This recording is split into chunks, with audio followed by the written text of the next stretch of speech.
Carolina Panther players one-on-one that doesn't work for the organization.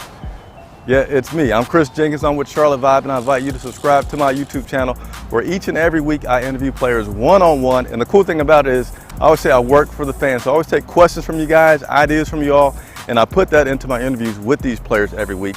And something very fun at the end of the interview is I do an activity like Office Olympics, just something really fun. And I don't always win, but that's not the point. Just so you guys can get a chance to see these players as people, not just as guys with helmets on running around on Sundays. It's really cool. So if I have your interest, please click subscribe to my YouTube channel and let me know what you think. Oh, some feedback there. So hopefully you guys didn't hear that feedback, and it was just me, Chris Jenkins, credentialed member of the media covering the Carolina Panthers for Charlotte Vibe. And welcome to Charlotte Vibe Studios. I do a lot of these from the house, but I'm doing the video today from the studio. And let's go ahead and get started with the injury report, the latest injury report. Oh, by the way, let me say this because I sometimes forget. This video is being broadcast live on Facebook as well as Twitter. So if you're there, it's a good place to watch. But if you want to get questions to me, which I love to get questions, head on over to YouTube, make sure you subscribe to the channel, and that way I can read your comments and answer your questions, because my promise to you is to be the man of the people and work directly for my fans to get questions asked from these coaches and players that you guys directly want to know, all right? So let's go ahead and continue on with the injury report for today. Only changes would be Yetur Mator Gross, Mr. Crocs himself. He was listed yesterday with an eye injury, but actually has been further diagnosed, and he is in the concussion protocol. Rule said that he seemed like it was just something bothering him with his eye. He continued to go, and after further evaluation, he's in the concussion protocol.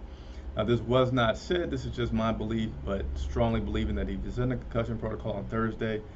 He's likely not going to be available for the game Sunday versus the Tampa Bay Buccaneers. So what's up, C3 Podcast? And Chris Johnson, what's going on?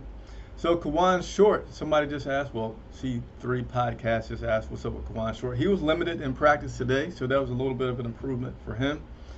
Coach still feels optimistic about Kawan Short being able to play. That's, I believe, his ankle. I'm not sure. I don't have the report right in front of me, so don't yell at me in the comments if I'm wrong, because I didn't write down that particular bit of information. So let's go ahead and get into Coach Rule, who talked a little bit today about last week's game versus the Raiders. I don't say Las Vegas anymore, because when I say it all at once, I usually end up messing it up a little bit. But he said, when asked about the game and the one play, he said, one game separates a lot of games in the NFL. It's not just his game that was so different from any other game. It feels like it happens every week across the NFL that games are decided by one play. But he did talk a little bit further about the lack of turnovers that they had, and he said, hey, pump the brakes, don't worry about it yet. He wants to see more turnovers, but right now he's not too pressed about it, because he feels that this is a young group, new plays, new coaching, and they're just getting together, they're gelling. And so it's good they didn't make any huge mistakes,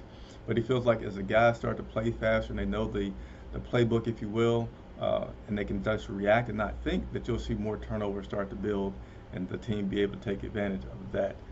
I am going to go ahead and play some of the audio from Coach Rule today. Ask him a few questions about practice today overall, as well as how Alex Armah has been handling last week. So give me just a second. I'm going to switch over to that.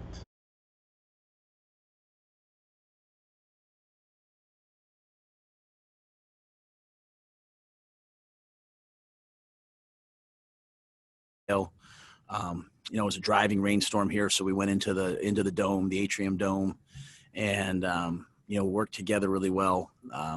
Turned the heat way up, got the humidity in there up to like 93, 94, which will simulate what it'll be like on Sunday. Yeah, I don't think anyone thought twice about that play after that play was over. I think the good thing about this team is everybody realized that while the game came down to one play, it wasn't necessarily just own business. Alex, he did a lot of good things in the game.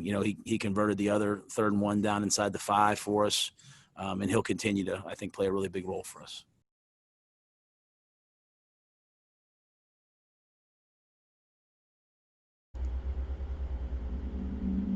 All right, so I'm back there. I didn't want you guys to hear the echo of my voice, but There you hear Rule talking about practice today, trying to simulate the conditions down in Tampa, so those guys are a little bit prepared for that, as well as saying, hey, Alex Armand's just handling like a pro. Every week, no matter if the team wins or loses, they hope the guys do some self-evaluation and just simply try to get better. Another guy I want to talk about is Dante Jackson, who was injured last week. Very early in that game, came out, did not come back into the game. He was a full participant in practice yesterday, was also a full participant in practice today. So Coach Rule feels that he is very good to go this upcoming Sunday. Interesting thing that was discovered today when asked about the backup quarterback situation. Is the number 2 quarterback going to be something that's decided week to week? He says, yeah, he sees that continuing to be a week-to-week competition, as he does for a lot of other positions that are on the team. But what he did reveal was who's going to be the emergency quarterback should the second string quarterback go out as well, whoever that may be for the given week. I'll give you guys a quick second to tell me your guesses on who that may be. All right, 1, 2, your time's up. So Christian McCaffrey, surprise, surprise, right? Not really. He's an emergency quarterback, as well as Curtis Samuel or DJ Moore being a potential backup quarterback for the Carolina Panthers. So I wanted to also give you some breaking news before I get out of here. Let me see if I can go to it quickly and correctly. Tremaine Johnson, cornerback, formerly of the Jets. He is a cornerback. He is visiting with the Carolina Panthers. So any further news on that, I will let you guys know. But once again, former cornerback for the Buffalo Bills. Hey, no surprise that there's a Buffalo Bills connection. Tremaine Johnson is visiting with the Carolina Panthers. So maybe looking to add some depth there at that cornerback position and get some better play, even though Rasul came in and did pretty solid job for Dante last week. So that is it for now. If you haven't done so, please hit that like button. It helps other fans find out about me that enjoy the Carolina Panthers, as well as hit that subscribe button. And most importantly, hit the bell notification. That way you'll be able to join in live with me as I talk about the Carolina Panthers and take your question. What's up, Joey? I can't say your name right now because I can't, but I appreciate you signing on, Joey. It's Chris Jenkins for Charlotte Vibe. You guys enjoy your afternoon.